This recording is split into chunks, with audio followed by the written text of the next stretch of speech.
que vamos un poco a repasar eran las medidas que determinaban el crecimiento y probablemente es ahí la complicación de la placa. ¿Por qué es importante esto? Porque esta evolución es la que determina la expresión clínica de la dermatosis, ya sea como una enfermedad crónica, por ejemplo, un paciente que tiene una retinopatía coronaria crónica y que dentro del mecanismo, por ejemplo, de su insuficiencia coronaria,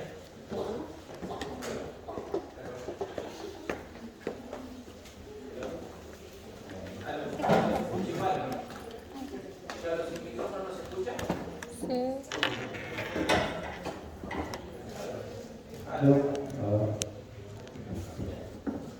Se que hablaba que dentro del mecanismo, ¿cierto?, de la insuficiencia coronaria, que ustedes vieron instantáneamente, está uno de los mecanismos de insuficiencia coronaria es la aterosclerosis, ¿cierto? ¿Cómo se define insuficiencia coronaria? ¿Lo vieron eso el lunes? ¿No? ¿No lo vieron?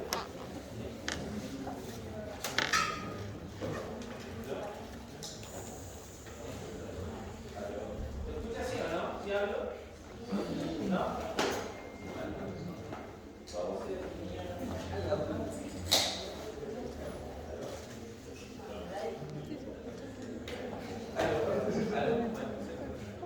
La pregunta fue cómo se definía insuficiencia coronaria. Se le estaba preguntando, como ahora que estuvo abierto el lunes, ¿cómo se definía insuficiencia coronaria? ¿Ahí?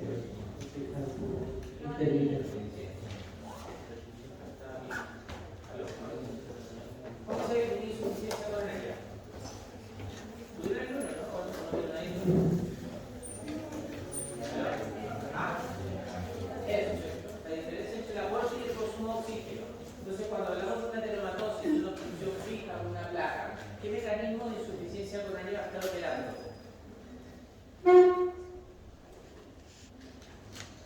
¿Que disminuyó el aporte o aumento el consumo? O hago las dos cosas. Disminuir el aporte, ¿cierto? Ese es el principal mecanismo, ¿ya? Pero de un lado de la circulación, pues si yo hablo de un órgano terminal, por ejemplo, como el riñón, ¿cierto?, o el intestino, en algún momento ese balance energético se va a quebrar y va a hacer que el tejido, bajo ciertas condiciones de bajo flujo, comience a extraer más oxígeno. ¿Ya? Ahora, ¿cómo se llama ese término? Que probablemente la vida se lo pasó en el shock. Se llama disoxia, una relación, una alteración entre el aporte y el consumo de oxígeno, que es el principal mecanismo de hipoxia tisular en el shock. ¿Ya? Entonces, por eso es importante conocer este tipo de lesiones. ¿Ya? Entonces, cuando hablamos de insuficiencia coronaria crónica, lo que ocurre es que baja la oferta de oxígeno y los tejidos se adaptan a la isquemia. ¿Y cómo un tejido se adapta a la isquemia? ¿Qué hace el riñón? ¿Qué hace el corazón? ¿Qué hace el cerebro cuando tiene isquemia? A ver, ahí arriba. Sí, ¿qué hace el cerebro? Le llega menos sangre. ¿Ah? Ya, pero la muerte es activa. No, ¿y qué va a aprender la muerte del tejido? Ahora usted. O sea, yo entiendo que dejaba de como darle prioridad a otras funciones que no fueran tan necesarias, como que se enfocaba, por ejemplo, en los temas cardíacos, en lo cerebral y disminuía, no sé, el tema de la función motora o ocurría somnolencia. Ya, pero ¿qué pasa cuando baja el flujo? Cuando hay isquemia. Al tiro se produce, como dicen acá, muerte celular o cae el ATP y se redistribuyen las funciones celulares o ocurre algo antes. Se intenta aumentar el flujo. Se intenta aumentar el flujo. Eso, ¿cómo hace eso el corazón, el riñón? Vasodilatación. Eso, ¿cierto? Vasodilatación, una respuesta vascular. Y eso va a depender del grado de obstrucción. Si la obstrucción es crónica, probablemente el tejido va a tener más tiempo de adaptarse. ¿Ya? En el caso del corazón, ¿qué hace? ¿Qué hace la insuficiencia coronaria del corazón? Hace colaterales. Por eso es importante saber en qué etapa de la placa de teloma estamos. ¿Ya? Esto no es solamente histológico, hay determinaciones que uno puede medir la placa de teloma como variable ecocardiográfica o incluso con resonancia magnética. Eso es actualmente se puede hacer. Y uno puede sacar algunos scores para saber en qué parte de la tabla estamos.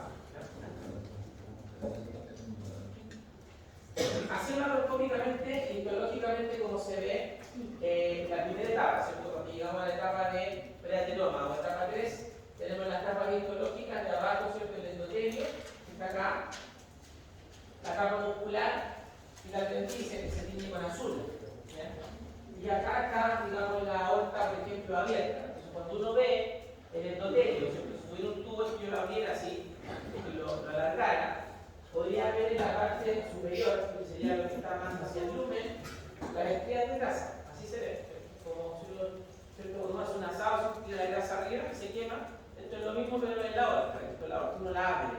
¿Ya? Entonces, generalmente luego arterias de alta resistencia, ¿cierto? En las partes donde en teoría el flujo es mayor, generan mayor estrés. Y como uno sabe eso, porque probablemente la infuria inflamatoria que se produce genera que se deposite más lípidos, ¿cierto? Que haya más adenomatosis. Si eso es concordante, probablemente con la teoría más inflamatoria de la aterosclerosis, que son las de ruptura o de lesión. Entonces, ¿cómo va ocurriendo esto de forma molecular? ¿Ya? Tampoco me está en detalle, pero que ustedes entiendan cómo se refiere el mecanismo. En la primera etapa, lo que ocurre son cambios del endotelio, o sea, el flujo, ¿cierto? Que pasa por el. No sé si funciona esta sala. Ahí sí, está definición. No, es un comentario muy general. Entonces, cuando pasa el flujo por acá, ¿cierto? Y empieza a generar estrés en el endotelio, lo primero que va a ocurrir es que se irrita la pared. Y cuando hay irritación, lo que ocurre es un aumento de permeabilidad. Entonces, se expresan algunas moléculas que van a determinar, como decía el compañero, vasodilatación, ¿cierto? Como el óxido nítrico, la prostaciclina, que van a generar, ¿cierto?, en el endotelio y en la célula muscular lisa, señales celulares que hacen que la célula muscular lisa se dilate. Y eso es, por ejemplo, disminución del calcio, ¿cierto?, aumento del GMP cíclico y, por lo tanto, aumento del óxido nítrico. Después, ¿qué va a ocurrir? Va a haber una interacción con las células que están llegando desde la circulación. Y eso lo hace el endotelio como, que probablemente tolera una clase de inflamación. El endotelio tiene unos verdaderos ganchos, ¿cierto? Para cuando algunas moléculas inflamatorias probablemente le interesan, ahí hay algunas relaciones de selectividad, se empiezan a pegar en el endotelio, ¿cierto? ¿Recuerdan cómo se llama ese proceso? De interacción, cuando las moléculas se pegan a la pared del endotelio. Porque una cosa es que aumenta la permeabilidad, aumenta el flujo, esto se llama quimiotaxis. Y después, cuando se pegan acá, tiene un nombre. Se pegan, está mal diabetes, ¿cierto? Entonces, se empiezan a pegar, y a lo que a nosotros nos interesa es que la interacción que hay en el endotelio es la que va a generar, en teoría, el primer hit, que va a hacer que probablemente aquellos factores que van a permitir la adhesión y la agregación de plaquetas genere este núcleo, que probablemente puede ser un núcleo inflamatorio. ¿Saben cuál es la diferencia entre adhesión y agregación plaquetaria? Ahí arriba, cada vez doy usted. Usted, justo aquí lleva, justo lo mira así usted. ¿Cuál es la diferencia entre adhesión y agregación? Adhesión es como cuando se pegan a la pared del vaso. Ya, Y agregación es como cuando empiezan a agregarse más plaquetas hasta que se agregan. entre ellas, ¿cierto? La agregación es entre las plaquetas, ¿cierto? Y eso fue un aplauso para todos. Entonces, esa interacción aumenta, empieza a aumentar y empieza a ser exponencial. Cada célula que llega aporta de forma más importante un componente inflamatorio. De ello ya, primero llegan, ¿cierto?, plaquetas, después llegan los polimorfos nucleares, después llegan, ¿cierto?, los invitados más reactivos, ¿cierto? Así como si ustedes tienen una fiesta, los que llegan como a la 1 o 2 de la mañana, ¿cierto?, serían los leucocitos. Y estos son los que en teoría al hacer diabetesis y migrar y pasar a ser tejidos se van a transformar en macrófagos. Los monocitos se diferencian tisularmente en macrófagos. Eso probablemente lo vieron en su clase de inflamación y en cada parte, en cada territorio los macrófagos reciben nombres, ¿cierto? Por ejemplo, en el hígado, ¿cómo se llama el macrófago del hígado? Usted. ¿Sí? La célula de Kiefer, ¿cierto? En el intestino, ¿cómo se llama el macrófago? Están las placas de Tello, ¿cierto? en cada territorio los monocitos se diferencian a macrófagos. Y ahí obviamente hay una serie de papeles, pero lo que nos interesa a nosotros es que ese proceso es el limitante para que la LDL, ¿cierto?, comience a ser en teoría fagocitada, ¿cierto?, y transformarse en la célula espumosa.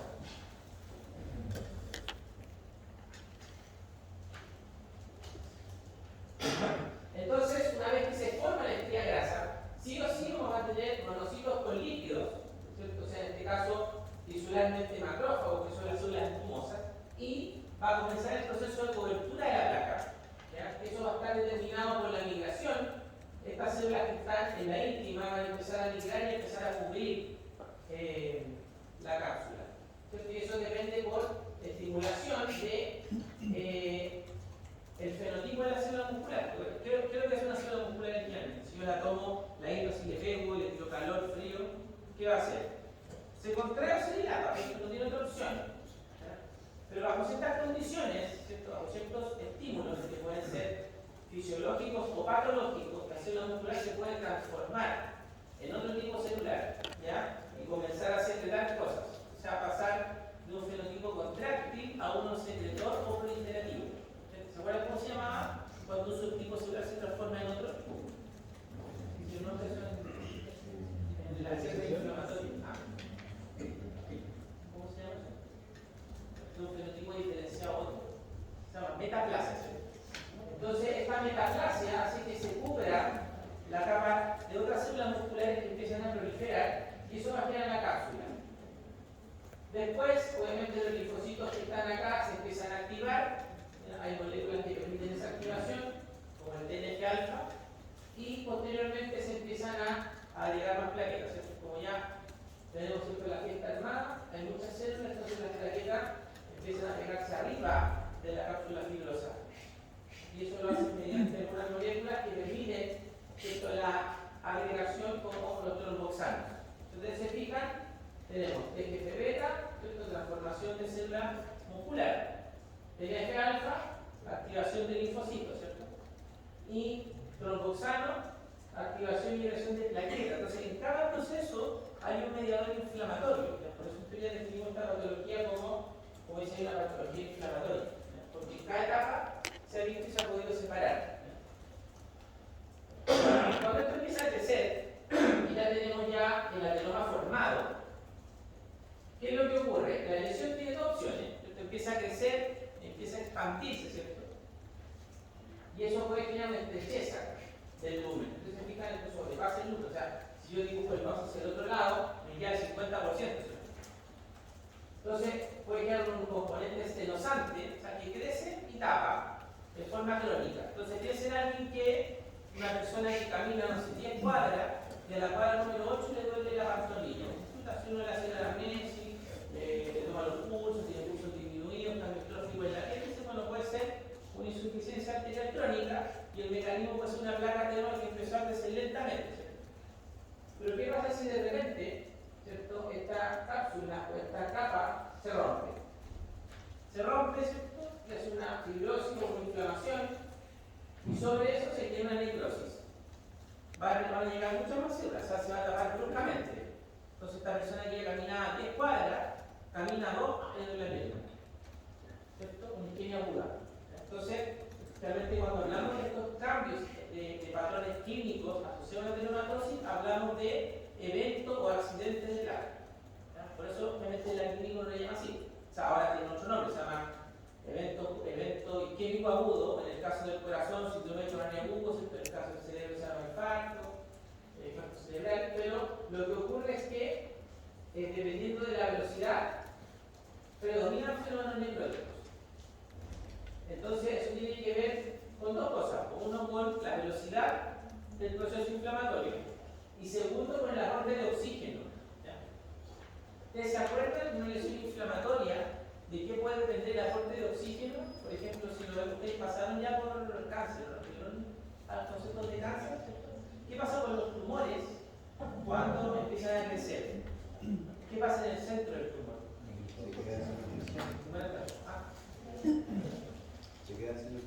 Se queda sin nutrición y sin oxígeno, ¿cierto? Entonces, el centro del tumor se empieza a necrosar, ¿cierto? Salvo que exista existan factores que se secreten y que generen angiogénesis, ¿cierto? Como cuál, se lo saben. ¿A qué le llega el micrófono? No. Aquí sí que se rompe.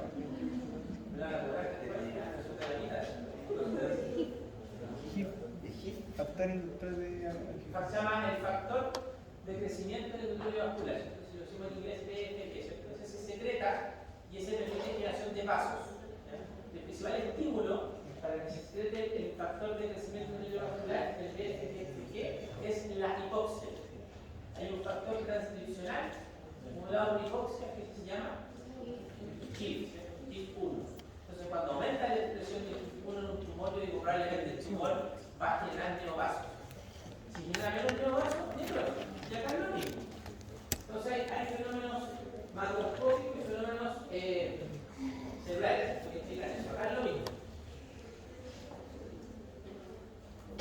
Lo otro que puede ocurrir, ¿cierto?, es que la cápsula se rompa, no el núcleo. ¿Ya?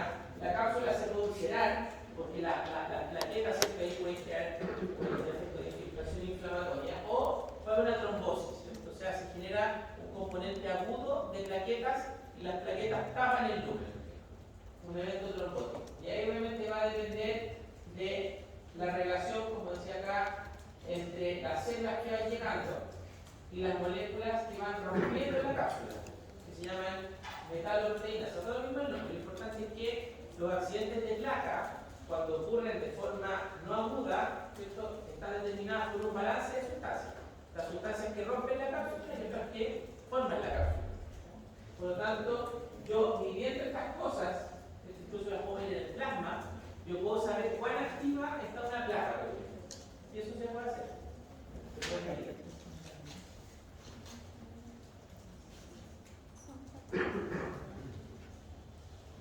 Esta es una foto histológica, ¿cierto?, de un corte transversal, que el vaso lo corta así, lo mira así, de una placa roja. Entonces tengo acá, bueno, a veces se ve de forma evidente el núcleo líquido, ¿cierto?, acá y acá, porque acá está más oscuro, porque ahora tiene más fibrosis, y acá tiene más lípidos, está más plano.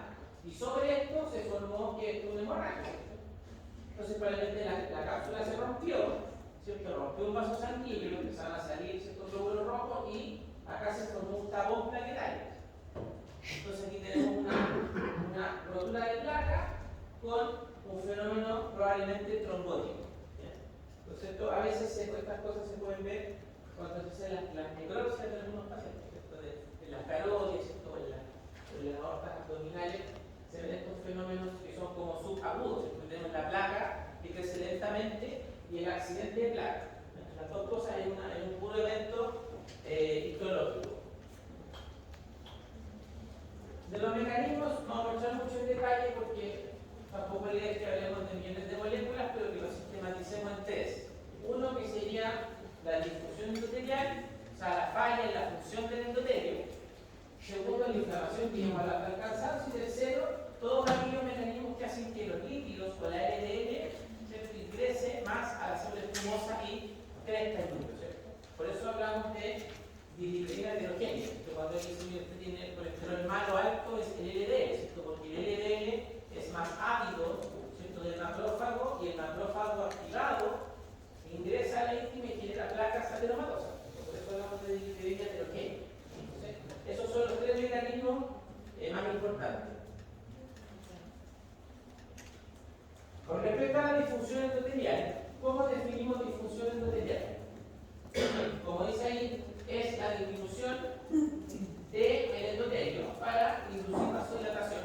O sea, yo tengo, de acuerdo al diámetro, por ejemplo, esto es una arteria mesentérica.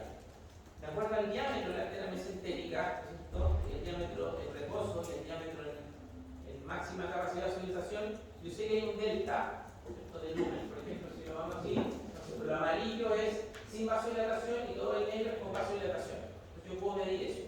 Usted puede medir esto con imágenes, ¿cierto? Yo puedo reconstruir eso. Entonces yo sé que la capacidad de vasodilatación de la arteria mesentérica es un 53%. ¿Ya? Si en teoría en condiciones máximas, por ejemplo, le agrego un vasodilatador, oxígeno nítrico, 3 vasodilatadores, así todos los que tengan, ocupar todos los receptores. teóricamente, ¿cierto? Mi capacidad va a ser 53%. Si yo hago lo mismo, ¿cierto? En vez del 53 se dilata a 30, se dilata menos, con los mismos 3 agonistas o mediadores. Tanto bajo esa condición, yo defino una disfunción endotelial. Es un concepto dinámico. Hay factores gatillantes que hacen que dos cosas. Uno, porque esto es un balance, ¿cierto? Tenemos vasodilatadores y vasoconstrictores, ¿cierto? Si yo tengo una menor capacidad, una menor habilidad de vasodilatación, probablemente, ¿qué voy a tener en cuanto al balance? Que van a haber menos vasodilatadores, ¿cierto? Y más vasoconstrictores. Entonces, los mecanismos que determinan ese desbalance son, obviamente, la inflamación, porque hay más inflamación, hay más componente inflamatorio, y el estrés oxidativo, que es un mecanismo que determina a veces el consumo de vasodilatadores, o sea, que disminuyen. ¿Ya? Como por ejemplo, el óxido nítrico. Entonces, hay otros vasodilatadores, como la prostaciclina, ¿cierto? Que es más potente en el territorio intestinal, en el nivel gástrico, y uno que esto ya es como un factor mixto, ¿ya? Que se llama, ese es el nombre, ¿cierto? Está al revés, pero porque está níquel, ¿cierto? Factor hiperpolarizante llevado al endotelio. Que lo que hace es mantener, como es el nombre, hiperpolarizada la célula muscular lisa. Entonces la pregunta es ¿por qué una célula muscular lisa hiperpolarizada va a vasodilatarse, como dice ahí, menos? ¿Por qué la hiperpolarización se asocia a una menor? A ver, vamos a seguir la última niña ya con. Hola. ¿Por qué la hiperpolarización se va a asociar a menos relajación al revés? ¿De qué debe?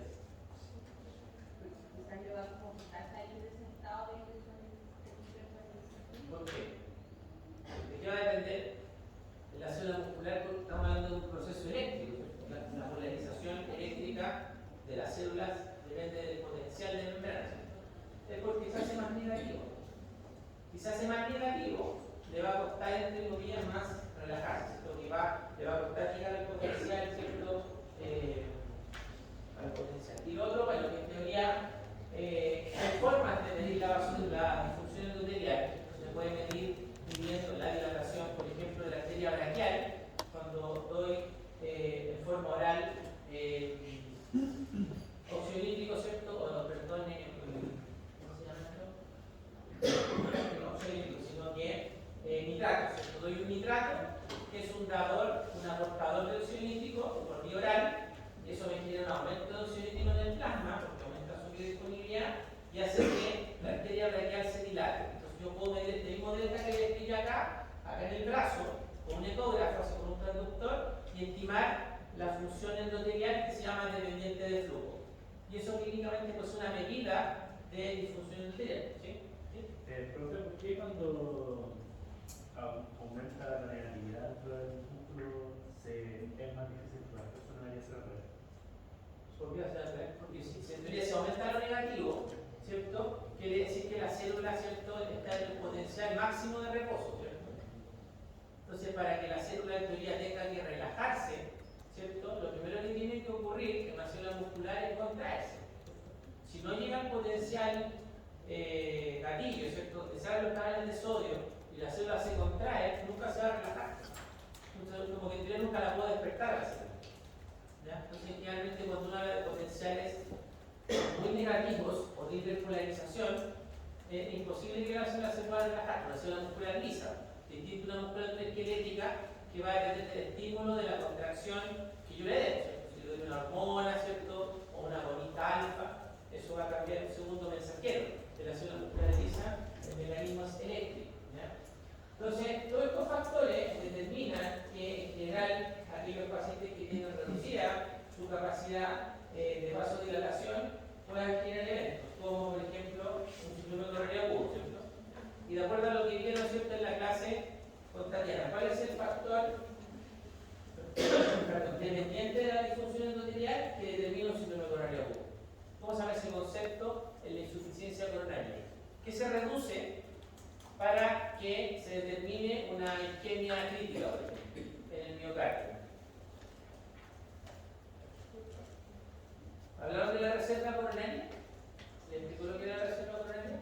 Eso, ¿cierto? Entonces, ahí aplicamos el concepto de lo que estaba preguntando el compañero Azul. ¿Cuál es tu nombre? ¿Yo? ¿Sí? Luis. Luis. Cuando en teoría uno tiene una capacidad de vasodilatación máxima, ¿cierto? Y no la alcanzo, ¿cierto? Eso es una reducción de la capacidad vasodilatada. Y eso se llama, en el caso de las coronarias, se llama reserva coronaria.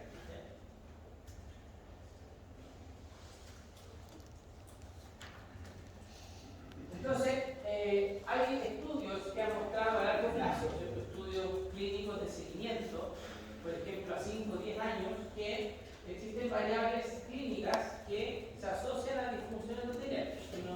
Uno mide cosas, ¿cierto? Y dice, estas condiciones determinan mayor injuria endotelial. Por ejemplo, historia familiar de enfermedad cardiovascular. O sea, si uno hace la anamnesis y le pregunta, no sé, su papá tuvo un infarto, se ha quedado a los 35, igual son jóvenes. Entonces, realmente hombre menor de 25, mujer menor de 40, una historia familiar de enfermedad cardiovascular severa, ¿cierto? Es raro que alguien haga un evento coronario a los 35 años, salvo hay un gatillante no conocido. La diabetes y la hipertensión, que son los dos grandes factores asociados a disfunción endotelial. Y hay otros que son más raros, pero que tienen que ver con a veces relaciones que no son tan directas, como la obesidad, el tabaquismo, la deficiencia de estrógeno en la mujer. Cuando pasa en el periodo, ¿cierto?, de la menopausia, cae el estrógeno, se produce esta disfunción endotelial que puede ser un factor menor de agresividad. ¿Ya? En el caso de la mujer que no toma terapia de reemplazo hormonal, puede ser un factor de riesgo, que tiene indicación. No todas las deficiencias estrogénicas se tratan, ¿cierto? O sea, solo si hay muchos síntomas o si tiene asociación con osteoporosis. Hay otros factores como la homocisteína, que tienen algún rol, ¿cierto?, en el metabolismo de las purinas, que puede tener también un efecto proinflamatorio. Entonces, generalmente hay condiciones clínicas que se pueden asociar a esta disfunción. Entonces, dijimos papel del estrés oxidativo y la inflamación, ¿cierto?, como gatillantes de la disfunción endotelial. Definimos disfunción endotelial y ahora vamos a ver el tercer concepto, que es, claro, la dislipidemia heterogénea.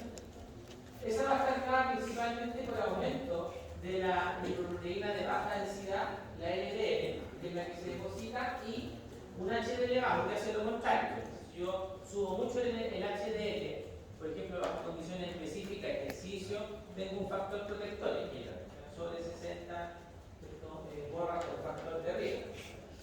Entonces, no todo el LDL que se fagocita va a llevar un componente inflamatorio y aterogénico. Si uno hace una relación, no sé, si nos medimos todo el LDL acá y digo, ya vamos a hacer un corte, todos los que tengan sobre 150 van a tener factores de riesgo. Y los miramos 5 años más, de eso, no sé, un 20, un 30% va a ser un evento coronario. O sea, no solamente es dependiente de un LDL alto. Y en general lo que se sabe, ¿cierto?, es que el LDL más malo, así como si es malo, aún peor, ¿cierto?, es el LDL oxidado. ¿Por qué? Porque eso está asociado al ambiente inflamatorio. Entonces, si miramos el esquema de trabajo, ¿cierto?, tenemos el macrófago, acá está el endotelio. O sea, en este caso venía el monocito acá, ¿cierto? El monocito ingresó a la íntima, se transformó en macrófago y va por un ambiente inflamatorio, empieza a fagocitar, ¿cierto? Podría internalizar, porque es mediante receptores asociados a membrana, la LDL. Entonces hay dos tipos de LDL, una que en teoría está asociada a los receptores que pueden ser, entre comillas, modulados farmacológicamente, como los LDL nativos, que van a internalizar, ¿cierto?, como dice ahí, la LDL, y pueden ser susceptibles a este proceso, bueno, no sé muy bien, pero se dice ahí, downregulation. ¿Han tenido clases de farmacología? ¿Sí? ¿Saben lo que es downregulation? ¿Cómo? Una parte del número de receptores. Claro, ¿cierto? Disminuir el número de receptores, ¿cierto? Entonces, si por ejemplo yo tengo una alta cantidad de LDL, ¿qué va a pasar con el receptor? Baja, ¿cierto? Baja su transcripción. ¿Ya? Eso pasa con la LDL nativa. ¿Ya? Sin embargo, en un contexto inflamatorio, un paciente diabético, hipertenso, mal portado, ¿cierto? No sé, muchas cosas, ¿cierto? O sea, un macrófago muy carretero. ¿Qué pasa? Que este ambiente inflamatorio determina una mayor proporción de LDL oxidada. Tengo mayores grupos, ¿cierto?, carboxilos, que hacen que este LDL tenga mucho pegamento. Y esa se va a unir a receptores de LDL oxidado, que son estos receptores que salen acá como LDL o LOX1, que como dice acá, en teoría no son susceptibles a dar rurecho. No hay mecanismos fisiológicos frente a un aumento de concentración brusca de un ligando que permitan internalización. ¿Vieron en farmacología cuáles son los mecanismos por los cuales se produce el antirurecho? Autólogo, heterólogo, pero baja el número de receptores por X motivo. Pero acá no. Entonces, si tenemos una desproporción por un contexto inflamatorio, aumenta mucho la LDL oxidada, se va a internalizar más que la LDL activa. Y en ese caso vamos a tener más célula espumosa, más depósito. Entonces se dice que si yo de alguna forma pudiera medir la proporción, ¿cierto?, de receptores scavengers, ¿cierto?, de LDL oxidado disponibles, yo podría estimar la magnitud, ¿cierto?, del crecimiento, por ejemplo, de la carga. Pues una medida indirecta, pero yo lo puedo estimar. Por eso es importante este concepto de, uno, distinción heterogénica y dos, los receptores scavengers o de LDL oxidadas, que no son susceptibles de regulación negativa. Lo repito porque eso produce errores.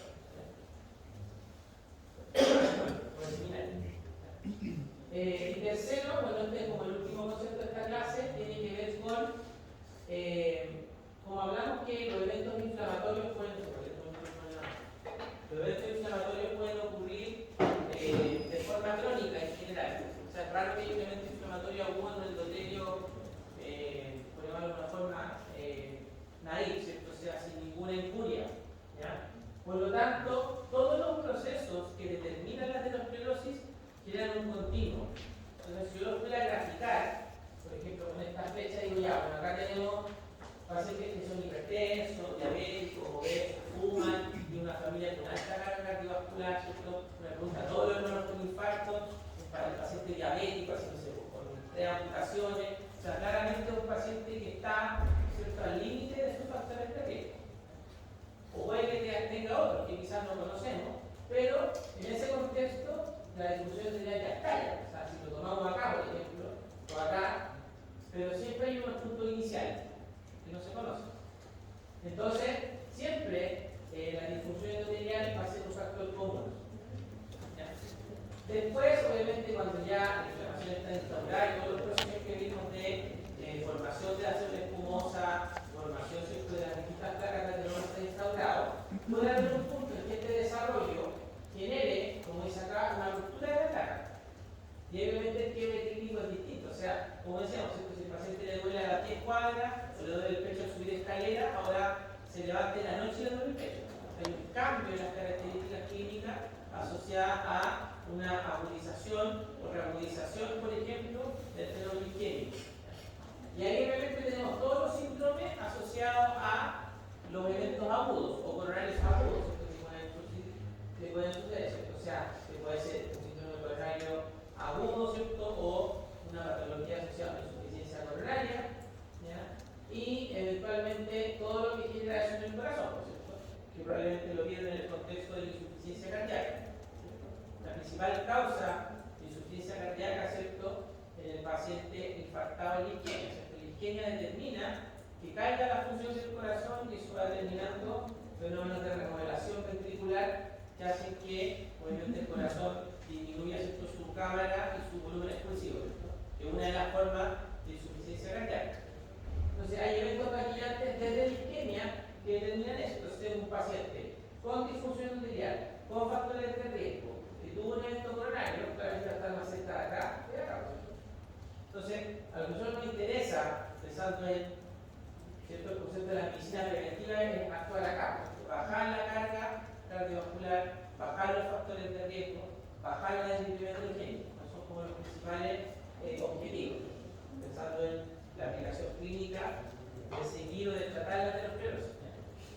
Entonces, para terminar esta parte, entonces, de los conceptos importantes, uno, la enfermedad aterosclerótica de Schindler, ¿cierto?, como una enfermedad inflamatoria crónica. Segundo, de los factores de riesgo aterogénicos, ¿cierto?, de los más importantes son los que pueden determinar la magnitud de la disfunción endotelial, sea los factores clásicos, o hipertensión, diabetes u otros, que pueden ser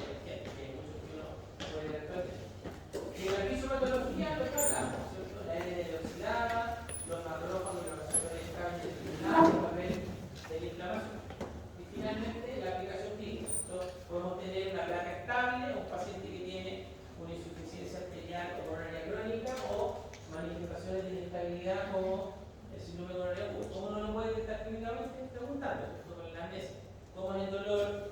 ¿Qué se le gatilla? ¿Cierto? Si te lo dolía, no sé, pues hace 3 meses igual, probablemente un cuadro más crónico que si le empezó el dolor ayer. Entonces un paciente está acostado con dolor a la urgencia o en cualquier parte, con un infarto, ¿cierto? El dolor